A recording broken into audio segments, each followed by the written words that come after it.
देखिए, जैसा अभी हम कह रहे थे कि छत्तीसगढ़ में समृद्ध प्रदेश सशक्त नारी, इसके साथ साथ जिस टॉपिक पर हम बात करने वाले हैं वो है विश्वास से विकास तक।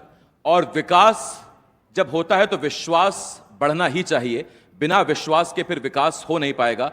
और इसी मुद्दे पर बात करने के लिए हमारे साथ उप मुख्यमंत्री अरुण साहू जी हैं। अरुण सर, सवाल तो मुझे कुछ और पूछने थे आपसे, लेकिन सबसे पहले हालिया जो घटना है उसी पर पूछ लेता हूं। आप आज प्रदर्शन में शामिल थे, बीजेपी प्रदर्शन कर रही है कांग्रेस के खिलाफ। लोग पूछ रहे हैं कि सत्ता पक्ष विपक्ष के खिलाफ प्रदर्शन कर रहा है। आपने एक वीडियो भी जारी किया था और उस विरोध पर सवाल उठाए थे जो राहुल गांधी ने 7 लोकनायक के सामने किया था। आपको क्यों लगता है कि वो तरीका गलत था, या आप उसका क्यों विरोध कर रहे हैं सर? इमर्जिंग छत्तीसगढ़, सशक्त नारी समृद्ध प्रदेश, इस थीम पर आपने ये मंच सजाया है। मैं एनडीटीवी की पूरी टीम को इसके लिए बहुत बधाई और शुभकामनाएं देता हूं। आपके सभी दर्शकों को राम राम, जय जोहार। वास्तव में ये हमारा देश लोकतांत्रिक देश है और देश हमारा संविधान से चलता है, कानून से चलता है, और संविधान और कानून के पालन करने की जवाबदारी बड़े लोगों से ज्यादा अपेक्षा की जाती है कि वो संविधान और कानून का पालन करें। देश के नेता प्रतिपक्ष, देश की सबसे पुरानी राजनीतिक दल, उसके नेता ने कल जो आचरण किया, कल जो व्यवहार किया, ये अत्यंत निंदनीय और दुर्भाग्यजनक है। आप बिना पूर्व सूचना के निर्धारित स्थल को छोड़कर प्रधानमंत्री आवास के सामने, उस मार्ग पर जहां पर प्रधानमंत्री जी का आना जाना होता है, उस मार्ग पर जाकर बिना पूर्व सूचना के, बिना अनुमति के आप आंदोलन करने चले जाते हैं। देश की प्रधानमंत्री की सुरक्षा पर चूक हो जाए, आपने संविधान की शपथ ली है नेता प्रतिपक्ष के रूप में, और संविधान के विपरीत आचरण करते हैं। आपको लगता है आप देश से, संविधान से ऊपर हैं, आप पर कोई कानून नहीं लगता है, आप कानून से बड़े हो गए। और दुर्भाग्यजनक बात तो यह है, पिछले लंबे समय से मैं देख रहा हूं राहुल गांधी ऐसे आचरण कर रहे हैं कि वो देश में अराजकता पैदा करना चाहते हैं, भ्रम पैदा करना, अफवाह फैलाना और देश में अराजकता पैदा करने का काम वो कर रहे हैं। आप क्या कर रहे हैं सर? आप कह रहे हैं वो अराजकता फैला रहे हैं। कांग्रेसी कह रहे हैं कि सबसे डेयरिंग नेता प्रतिपक्ष हैं, वो संभवतः पहले नेता प्रतिपक्ष हैं जिन्होंने इस तरह से प्रदर्शन किया प्रधानमंत्री के आवास के बाहर। देखिए, ये चापलूसी की हद है कि जो संविधान का अवहेलना करे, लोकतंत्र की अवहेलना करे, उसे डेयर कहेंगे। ये कांग्रेस पार्टी की आज विचारधारा हो गई है। न उन्हें संविधान से मतलब, न देश से मतलब। आज कांग्रेस के हालात क्या हो गए हैं कि चुनाव के मैदान में लगातार वो पराजित होते जा रहे हैं, पराजित होते जा रहे हैं। नरेंद्र मोदी जी के सामने खड़े नहीं हो पा रहे हैं। उसका फ्रस्ट्रेशन निकालते निकालते कभी हिंदुत्व के खिलाफ बोलने चले जाते हैं, सनातन के खिलाफ बोलते हैं, देश के खिलाफ चले जाते हैं, संविधान के खिलाफ चले जाते हैं। इन्हें ऐसा लगता है कि देश के सत्ता पर इनका जन्मसिद्ध अधिकार है कि एक परिवार ही देश में शासन कर सकता है। और ये वो कारण है कि सत्ता के लिए, अपनी वजूद बचाने के लिए किसी भी हद तक जा सकते हैं, संविधान की अवहेलना करना हो, देश में अराजकता पैदा करना हो, देश में और कोई अनहोनी कराना हो, तो कांग्रेस उस हद तक जा सकती है। ये कांग्रेस के नेताओं के कृत्य, उनके बयान इसी दिशा में है। और इसलिए कल जो कुछ किया है नेता प्रतिपक्ष ने, वो उसकी जितनी निंदा की जाए वो कम है। और ऐसे समय में देश की जनता के भावनाओं को प्रकट करने के लिए आज पूरे देश भर में भारतीय जनता पार्टी ने कांग्रेस पार्टी के कार्यालय के घेराव का आंदोलन रखा है। कुछ मित्रों से बात हो रही थी इसी प्रदर्शन पर, तो वो कह रहे थे कि बीजेपी जब सत्ता में नहीं थी छत्तीसगढ़ में भी, तब भी कांग्रेस के खिलाफ प्रदर्शन कर रही थी, फिर चुनाव हुए, चुनाव जीते, सत्ता में आए, अब विपक्ष के खिलाफ भी प्रदर्शन कर रहे हैं। वो कह रहे थे कि कांग्रेस मुक्त भारत बनाने की दिशा में बीजेपी आगे बढ़ रही। निश्चित रूप से ये तो देश की जनता ही कांग्रेस को बाहर कर देगी देश के नक्शे से। आज तो अब तो विपक्ष में छोड़ दीजिए उनको। देखिए, वास्तव में विपक्ष की जिम्मेदारी का निर्वहन भी तो करना आना चाहिए। यदि देश की जनता ने आपको विपक्ष में रहकर जनता की आवाज उठाने की जवाबदारी दी है, तो आप कर क्या रहे हैं? तो इतने सालों तक आप विपक्ष में रहे, आप सिखाते क्यों नहीं उन्हें? अब वो कोई सीखना चाहे तब सिखाए। भरे हुए घड़े में कोई पानी तो आता नहीं है। जो कांग्रेस पार्टी ये बोले कि सबसे जाबाज नेता है, उस हरकत पर, जिस पर शर्मिंदगी महसूस होना चाहिए। जब देश के प्रधानमंत्री जी ने कह दिया कि हम चर्चा करने के लिए सदन में तैयार हैं, देश का लोकतंत्र का मंदिर चर्चा के लिए होता है, आप चर्चा से भाग रहे हैं। पहले एक बार कहा कि हाँ, सरकार चर्चा करने के लिए तैयार हो जाए, मैं धरना बंद कर दूंगा। जब सरकार ने कहा हम चर्चा करने को तैयार हैं, तो पलट गए बात से। और जब केंद्रीय मंत्री जी ने कहा आपने तो कहा था आप तो पलट रहे हैं, बोले हाँ मैं पलट रहा हूं। मतलब इतनी बेशर्मी, इतनी बेशर्मी, ये तो साहब ये देश नहीं सह सकता ऐसी। जब जाबाज और जाबाजी का जब जिक्र हो रहा है, तो मैं उसी जाबाजी के जिक्र करूंगा, लेकिन बस्तर के लिहाज से। जिस बस्तर में मोटरसाइकिल से जाने में कभी डर लगता था, अगर सचिन तेंदुलकर वहां कार से पहुंच रहे हैं, कितना बड़ा बदलाव है ये उस बस्तर के लिए। अकल्पनीय है, अकल्पनीय। कोई सोच नहीं सकता था कि हमारा बस्तर कभी नक्सल मुक्त होगा, कैसे होगा, कब होगा।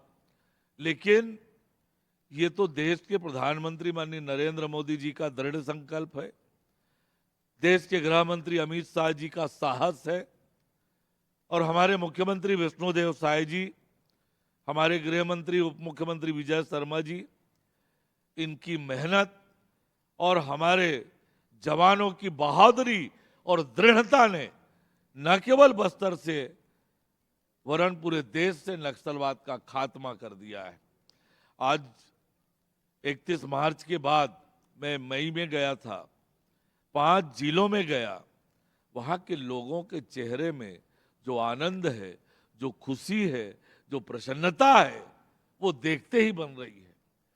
उनको ऐसे लग रहा है कि हम खुली हवा में अब सांस ले रहे हैं। अब हमारे बच्चे पढ़ने जाएंगे, अब हमारे बच्चों को अच्छी शिक्षा मिलेगी, अच्छा स्वास्थ्य मिलेगा, आवागमन का सड़क होगा।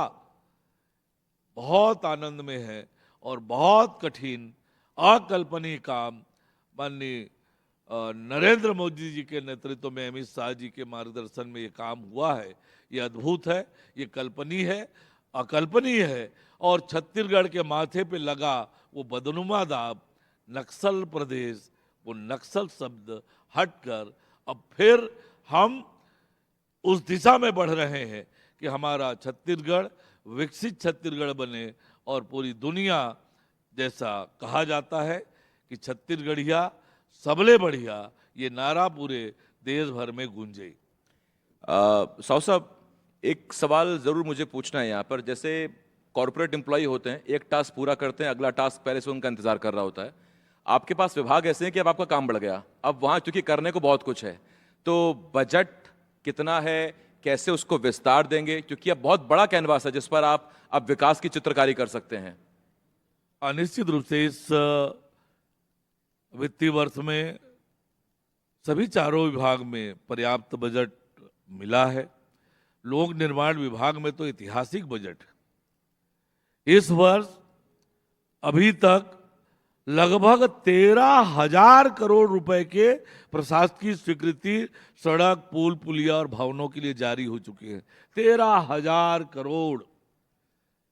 और आज जिस तेज गति से सरकार सड़क बनाने की दिशा में, पुल पुलिया बनाने की दिशा में आगे बढ़ रही है, अधोसंरचना का जितना तेज गति से विकास करेंगे, सड़कें ये केवल आवागमन का साधन नहीं है, सड़कें विकास गढ़ती है, सड़कें शिक्षा का विस्तार करती है, सड़कें स्वास्थ्य सुविधाओं का विस्तार करती है। तो सड़कें विकास लेकर आती है और वो सड़कों के माध्यम से हम कर रहे हैं। खेल विभाग में भी 100 करोड़ रुपए अलग से इस बार बजट में मिला है। मुख्यमंत्री उत्कृष्ट खेल के लिए और खेल अधोसंरचना का विकास, मुख्यमंत्री खेल उत्कर्ष योजना के नाम पर, उसके लिए हम तेज गति से काम कर रहे हैं। हर घर तक नल से जल पहुंचाने की दिशा में तेज गति से आगे बढ़ रहे हैं। हमारे शहर स्वच्छ, सुंदर और सुविधापूर्ण बने, इसके लिए पर्याप्त राशि बजट में प्रावधान किया है। एक एक शहर को कभी जितना नहीं राशि मिला है नगर निकायों को, उतनी राशि हम देकर शहरों को स्वच्छ, सुंदर और सुविधापूर्ण बनाने की दिशा में तेज गति से आगे बढ़ रहे हैं। उप मुख्यमंत्री जी, वैसे तो ये विभाग आपका नहीं है, लेकिन चूंकि आप उप मुख्यमंत्री इसलिए पूछ रहा हूं।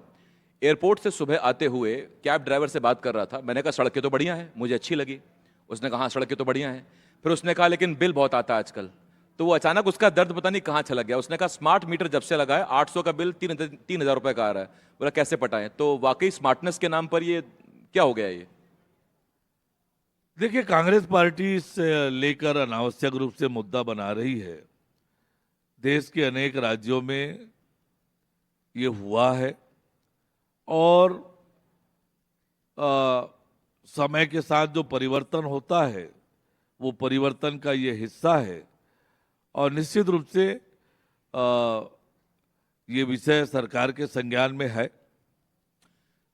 एक नेशनल ट्राइबल गेम्स का आयोजन अपने आप में वो गौरवान्वित कर देने वाला है। देश में कई राज्य ऐसे हैं जहां बहुतायत है आदिवासियों की, लेकिन अगर वो सौभाग्य छत्तीसगढ़ को प्राप्त होता है तो वाकई ये गौरवान्वित कर देने वाला है।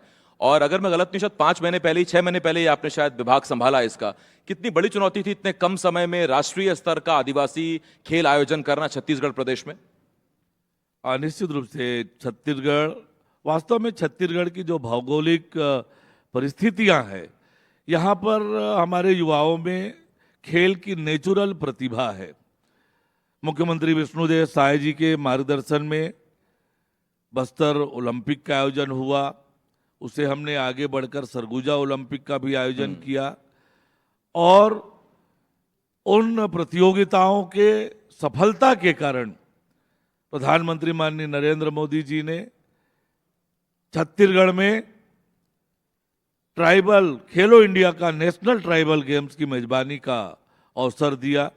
डॉक्टर मनसुख मांडविया जी ने हम पर भरोसा किया कि हम रायपुर में करेंगे और आने वाले समय में भी खेलो इंडिया का नेशनल ट्राइबल गेम्स रायपुर में ही होगा। निश्चित रूप से बहुत चुनौतीपूर्ण काम था, लेकिन पूरी टीम ने मेहनत की और उस कार्यक्रम को बहुत ही सफलतापूर्वक संपादित किया। पूरे देश भर में आयोजन की प्रशंसा हुई, बड़ाई हुई। जहां तक छत्तीसगढ़ में खेल अधोसंरचना का विषय है, आप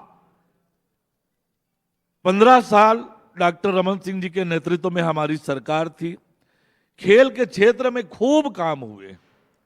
आप बीजापुर जैसे स्थान पर जाकर देखेंगे, वहां पर भी खेल और खिलाड़ियों के लिए स्थान बने हुए। यानी छत्तीसगढ़ में जो खेल की नेचुरल प्रतिभा है, उसे लेकर खूब काम छत्तीसगढ़ में हुआ है। अब हम उस दिशा में आगे बढ़ रहे हैं कि कोचों की संख्या बढ़े, नियमित रूप से हमारे खिलाड़ियों को कोचिंग मिले, अत्याधुनिक जो उपकरण है खेल के जो विश्व स्तरीय वो इन्हें उपलब्ध हो। हमारे जो कोच हैं उनको अन्य स्थानों पर भेजकर उन्हें प्रशिक्षित करने का काम, ताकि वहाँ से प्रशिक्षण लेकर वो आएँ और यहाँ हमारे खिलाड़ियों को प्रशिक्षित करें। आज मैं आपके मंच से मैं कह रहा हूँ कि 27 और 28 जुलाई को स्पोर्ट्स कॉन्क्लेव हम करने वाले हैं। बहुत बेहतर। छत्तीसगढ़ के स्पोर्ट्स का विजन तैयार करने वाले हैं। खेल से जुड़े हुए खिलाड़ियों के साथ, खेल संघों के साथ दिन भर की चर्चा होगी, बातचीत होगी और हम आने वाले समय में छत्तीसगढ़ को खेल के क्षेत्र में किन ऊंचाइयों तक लेकर जाएं, इसे लेकर हम उसमें चर्चा करेंगे। तो ये 27 और 28 को होने वाला है। निश्चित रूप से अब खेल और खिलाड़ियों की तरक्की और बेहतरी के लिए योजना बनाकर हमारी सरकार काम कर रही है। जी डिप्टी सीएम साहब, आप बिलासपुर हाई कोर्ट में डीएजी रहे, डेप्यूटी अटॉर्नी जनरल, फिर सांसद भी रहे, फिर आपने प्रदेश अध्यक्ष की जिम्मेदारी संभाली, फिर अब आप डिप्टी सीएम हैं। इन चारों में से सबसे चुनौतीपूर्ण काम क्या लगता है? आपने सही कहा कि अलग अलग दायित्वों का निर्वहन किया है। मैं 10 साल की उम्र से सामाजिक गतिविधियों पर सक्रिय रहा हूं। संघ की शाखाओं में जाने से लेकर बाद में विद्यार्थी परिषद के कार्यकर्ता के नाते संघ ने बचपन छीन लिया क्या आपका सर? संघ ने बचपन छीन लिया? संघ ने बचपन छीना नहीं, संघ ने संस्कार दिया, विचार दिया और उसी के बदौलत आज अरुण जी लगातार मैं आपको देख रहा था और मैं मंच पर स्वागत करता हूं रमन सिंह जी का, हमारे वरिष्ठ। बहुत स्वागत है सर आपका। जी अरुण सर। देखिए, जीवन में जब अलग अलग दायित्व निभाने का अवसर मिलता है, काम वस्तुतः चुनौतीपूर्ण हो तो काम करने का भी आनंद है, पर आपका रास्ता आसान हो जाता है जब पूरा समर्पण, ईमानदारी और निष्ठा से उस काम को करने का आपके मन में जज्बा हो। जो जिम्मेदारी मिली मैं निभाऊंगा, करूंगा, रास्ता निकालूंगा। कोई चीज नहीं आती है तो सीखूंगा, पर आपके मन में उस काम को करने का जुनून होना चाहिए, आपके मन में उत्साह हो, तो कोई भी काम कठिन नहीं होता है। हर काम इंसान ही करता है और इसलिए आप कर सकते हो। तो ये मैंने हर काम को उसी स्पोर्ट्स मैन स्पिरिट से लिया और हर काम में अपने आप का 100% देकर काम किया, पूरे उत्साह के साथ, पूरी ऊर्जा के साथ, और काम में आनंद लिया काम का, और उस काम को जितना मेरी क्षमता है, योग्यता है, जो कर सकता हूँ, अपना 100% लगाकर करने का प्रयास करता हूँ। 14 से 54 सीट लाने वाली टीम के अगुवा आप थे सर, और कहते हैं बीजेपी हर पल चुनावी मोड में रहती है, और अब तो 2.5 साल बाद फिर चुनाव आने वाले हैं, तो जाहिर बात है कि 6-7 महीने में फिर से चुनावी तैयारियां शुरू हो जाएंगी। इस बार मिशन क्या है? इस बार क्या लक्ष्य तय किया गया है? देखिए, छत्तीसगढ़ में भारतीय जनता पार्टी की ताकत को समझने की आवश्यकता है। आपने जो बातें कही 14 से 54, और जब मुझे प्रदेश अध्यक्ष की जिम्मेदारी मिली और आपके जैसे आपके साथी पूछा करते थे, आप तो इन हालात में अध्यक्ष बने हैं, क्या कर पाएंगे, तो मैं तब भी कहता था कि निश्चित जानिए कि छत्तीसगढ़ में कमल खिलेगा, भारतीय जनता पार्टी की सरकार बनेगी। तो आपके साथी पूछते थे इसका आधार क्या है, आप किस बिना पर ये बात कह रहे हैं। छत्तीसगढ़ के हर एक मतदान केंद्र तक भारतीय जनता पार्टी के निष्ठावान, ईमानदार कार्यकर्ताओं की पूरी फौज है। कुशाभाऊ ठाकरे जैसे हमारे संगठन शिल्पियों ने संगठन की ऐसी रचना की है, हर एक मतदान केंद्र तक ईमानदार और मेहनती कार्यकर्ताओं की फौज है। वो कार्यकर्ता कमर कसकर तैयार होकर चुनाव के मैदान में आ जाए दुनिया की कोई ताकत छत्तीसगढ़ में भारतीय जनता पार्टी को नहीं हरा सकती है। और इसी आधार पर मैं कहता था कि छत्तीसगढ़ में निश्चित रूप से कमल खिलेगा, और उसके पीछे कांग्रेस की विफलता भी कारण था कि पिछली जो कांग्रेस की सरकार थी, जिस सपनों को लेकर अटल जी ने अलग छत्तीसगढ़ राज्य का निर्माण किया था, उनके सपनों को साकार करने की दिशा में हमारी 15 साल के सरकार में डॉक्टर रमन सिंह जी के नेतृत्व में हमने आगे बढ़ाया था। वो सारे सपनों को चकनाचूर करने का काम कांग्रेस की सरकार करने लगी थी, और इसलिए भारतीय जनता पार्टी का एक एक कार्यकर्ता अटल बिहारी वाजपेयी जी को अपना आदर्श मानता है। ये उनका बनाया हुआ प्रदेश उनके सपनों के अनुरूप ही आगे बढ़ना चाहिए, और इसलिए कांग्रेस की सरकार को उखाड़ फेंकना आवश्यक है। ये कार्यकर्ताओं ने संकल्प किया और रिकॉर्ड सीटों के साथ, रिकॉर्ड वोटों के साथ छत्तीसगढ़ में कमल खिलाने का काम किया, और आज विष्णु का सुशासन है। छत्तीसगढ़, हम विकसित छत्तीसगढ़ बनाने की दिशा में तेज गति से आगे बढ़ रहे हैं। जी, आखिरी 2 मिनट में छोटे छोटे 5-6 सवाल पूछूंगा मैं आपसे, उसका जवाब बहुत छोटा सा। बीजेपी में कौन है आपका या कोई भी आपका राजनीतिक आइडल? देखिए, हम सब ने तो अटल बिहारी वाजपेयी जी की प्रेरणा लेकर राजनीति में काम किया है, और आज के दौर में रैपिड फायर ही मानिए, बस अटल बिहारी वाजपेयी कहा आज के दौर में नरेंद्र मोदी जी जैसा नेतृत्व हम सबको प्रेरित करता है, ऊर्जा देता है। बिना छुट्टी लिए, बिना थके जिस तरह से राष्ट्र सेवा के काम में लगे हैं, वो हम सबको आज प्रेरित करता है। उनके प्रेरणा से आज हम लोग भी काम कर रहे हैं। छत्तीसगढ़ कांग्रेस में आपके सबसे घनिष्ठ मित्र? देखिए, राजनीति में प्रतिद्वंदता होती है, शत्रुता नहीं होती है, इसलिए सभी से मित्रता है। क्या कभी किसी दोस्त ने आपको कहा कि आपकी मूछें जो आपको साउथ सुपरस्टार की तरह दिखाती हैं? देखिए, मित्र तो बहुत प्रकार की बातें करते हैं, लेकिन मैं कोशिश करता हूं कि जो 10 साल की उम्र में अरुण था, 25 साल की उम्र में जो अरुण था, वही मेरा स्वभाव, वही मेरा आचरण उन मित्रों के साथ रहे। मुझ में किसी तरह का परिवर्तन ना आए, उनके साथ वही अरुण बना रहूं, उनके लिए यही कोशिश करता हूं, और भगवान की कृपा से आज तक उसको बनाकर रखा हूं। बहुत धन्यवाद अरुण साहू साहब, हमारे साथ जुड़ने के लिए। आपने वक्त दिया सर, और इतने सारे सवालों के जवाब दिए आपने। जोरदार तालियां एक बार अरुण साहू साहब के लिए, उप मुख्यमंत्री छत्तीसगढ़ शासन। और रितु, ओवर टू यू।